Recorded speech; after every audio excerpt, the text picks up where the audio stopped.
Teacher যখন নিজেই প্রশ্নের উত্তর জানে না। বলো এই কোয়েশ্চেন অ্যান্সারটা কে পারবে? বলো এখানের মধ্যে কে পারবে? তুমি পারবে? আমি তো নিজেই পারবো না এই অ্যান্সারটা। তুমি পারবে? না। পারবে না কেন? পড়াশোনা করো না? কি করতে স্কুলে এসে বসে থাকো? এই তুমি বলো। দূর বাবা, কেউ তো একটা উত্তরও বলতে পারছে না, আর কতক্ষণ এইভাবে চালাবো? বেলটাও পড়ছে না যে ক্লাস থেকে বেরিয়ে যাব, ভালো লাগে না। বলো। এই তোমরা সবাই প্রাইভেট কার কাছে পড়তে যাও? ম্যাম আপনার কাছেই। ঠিক আছে, তুমি বাদ দিয়েও তো এতগুলো স্টুডেন্ট আছো, তার মধ্যে কেউ বলতে পারছো না? ম্যাম আপনিই বলে দিন। আমি কেন বলবো? আমি বললে তো তোমরা সবাই এমনিই জেনে যাবে। তাহলে তোমরা কি করো বাড়িতে? উফ, কি জ্বালায় পড়লাম রে বাবা, কেউ তো একটা বল। সব গাধা, আমিও গাধা, তার সাথে তোরাও গাধা।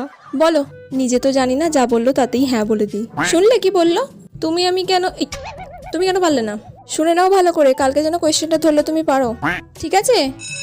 উফ বাবা, এতক্ষণে ঘন্টা পড়লো, তাড়াতাড়ি পালাই।